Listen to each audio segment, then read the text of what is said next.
गीता अमृतम में आप सभी का स्वागत है। तो हम आ गए हैं भगवत गीता अध्याय 18 श्लोक क्रमांक 26। तो पिछले 3 श्लोकों में भगवान ने हमें कर्मों के बारे में बताया कि जो प्रकृति के 3 गुणों के अधीन होते हैं, और आने वाले 3 श्लोकों में भगवान हमको कर्ता के बारे में बताएंगे जो प्रकृति के 3 गुणों से अभिभूत होता है। इस श्लोक में भगवान हमको सात्विक कर्ता के बारे में बता रहे हैं। भगवत गीता अध्याय 18 श्लोक क्रमांक 26। भगवान कृष्ण कहते हैं, मुक्त संगो अनअहमवादी धरती उत्साह समन्वित सिद्ध असिद्ध निर्विकार कर्ता सात्विक उच्यते। भगवान कृष्ण कहते हैं, जो व्यक्ति भौतिक गुणों के संसर्ग के बिना अहंकार रहित संकल्प तथा उत्साह पूर्वक अपना कर्म करता है और सफलता अथवा असफलता में अविचलित रहता है, वह सात्विक कर्ता कहलाता है। तो भगवान कृष्ण सात्विक कर्ता के बारे में बता रहे हैं। भगवान कृष्ण कह रहे हैं, मुक्त संग। मुक्त संग अर्थात प्रकृति के 3 गुणों से ऊपर नहीं। तो यहाँ पे जो मुक्त संग का मतलब है कि प्रकृति के 3 गुणों के अधीन है वो, लेकिन कम से कम जो है रजस और तमोगुण से ऊपर है, और रजोगुण और तमोगुण से अभिभूत नहीं है।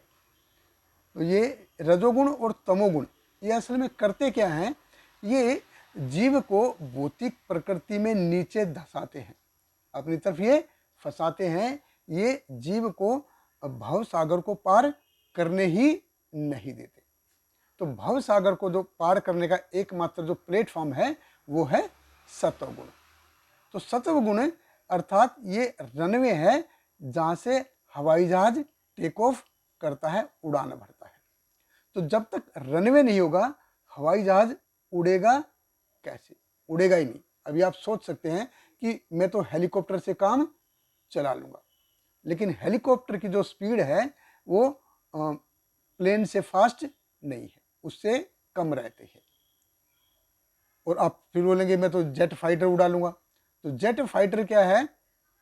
वो अकेला, आप उसमें अकेले ही होंगे, उसमें आपके साथ कोई और नहीं रहेगा। जैसे मायावादी होते हैं ना, वो सिर्फ अपने आप में ही आनंदित।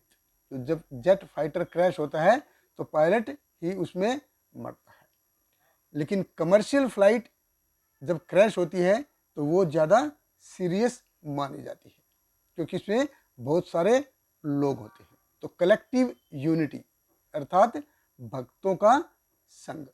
तो कमर्शियल फ्लाइट में चूँकि बहुत सारे रहते हैं, एक साथ होते हैं, तो वो हेलीकॉप्टर की तुलना में जो कमर्शियल फ्लाइट है उसकी स्पीड भी ज़्यादा होती है और उसमें आदमी भी ज़्यादा रहते हैं। तो सत्वगुण कैसे है? सत्वगुण अर्थात जो क्रूजिंग स्पीड भी ज़्यादा है प्लेन की, और उसमें एक साथ बहुत सारे व्यक्ति भी होते हैं। जेट फाइटर कैसे है? वैराग्य अर्थात जेट फाइटर, लेकिन बहुत सारे जो लोग हैं वो जेट फाइटर इस्तेमाल नहीं करते। स्पेशली कलयुग में ये वैराग्य सभी के लिए पूरी तरह वैराग्य होना एकदम से असंभव है। तो सत्वगुण क्या है? सत्वगुण एक प्रकार से क्या है? लॉन्च पैड है, जहाँ से हम प्रकृति के जो 3 गुण हैं भौतिक गुण से ऊपर उठ सकते हैं। तो मुक्त संग अर्थात पूरी तरह से रजोगुण और तमोगुण का त्याग करना, वो है मुक्त संग। फिर भगवान कृष्ण कहते हैं, अनअहमवादी। अनअहमवादी अर्थात जिसको मैं और मेरा से कोई सरोकार नहीं है। वसुदेव कुटुंबकम, कि मैं जो करूँगा उससे पूरे मानव जाति का कल्याण होना चाहिए, वो है अनअहमवादी। फिर भगवान कृष्ण कहते हैं, धृति। धृति अर्थात निश्चय, संकल्प लेना, कोई निर्णय लेना। ये निश्चय लेना इतना महत्वपूर्ण क्यों है?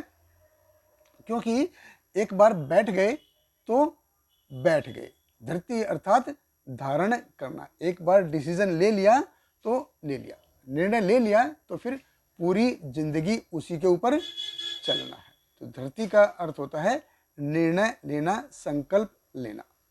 उत्साह, उत्साह यानी कि निर्णय लेने के बाद उस पर आगे बढ़ना।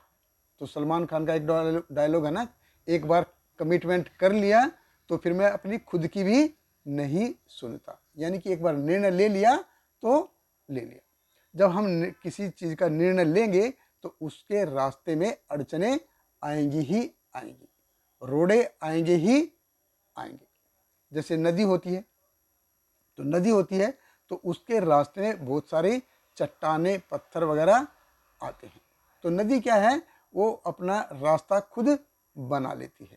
वो चट्टानों को क्रॉस नहीं करती है, अपना रास्ता मोड़ ले लेती है, रास्ता अपना बदल लेती है। इसीलिए देखिए शास्त्रों में नदी की उपमा का इतना महत्व क्यों है, क्यों नदी की उपमा इतनी दी जाती है?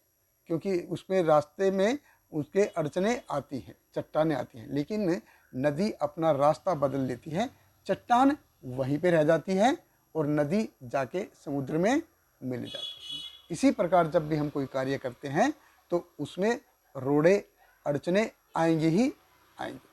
तो हमको अपना रास्ता खोजना बंद नहीं करना है। तो यह है उत्साह। इसलिए फिर भगवान कृष्ण कहते हैं सिद्ध असिद्धो निर्विकार। सिद्ध अर्थात सफलता, असिद्ध अर्थात किसी काम में सफल नहीं होना है।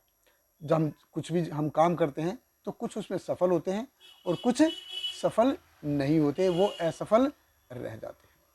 तो हम कैसे हैं, अच्छे काम हो गए, सफल हो गए तो हम उसमें नाचने लग जाते हैं, और कुछ असफल हो गए, काम हमारा नहीं बना तो हम 4 दिन तक खाना बंद कर देते हैं। नहीं, ऐसा नहीं होना चाहिए। सिद्ध असिद्ध निर्विकार, हमेशा एक समान रहने का प्रयत्न करना चाहिए।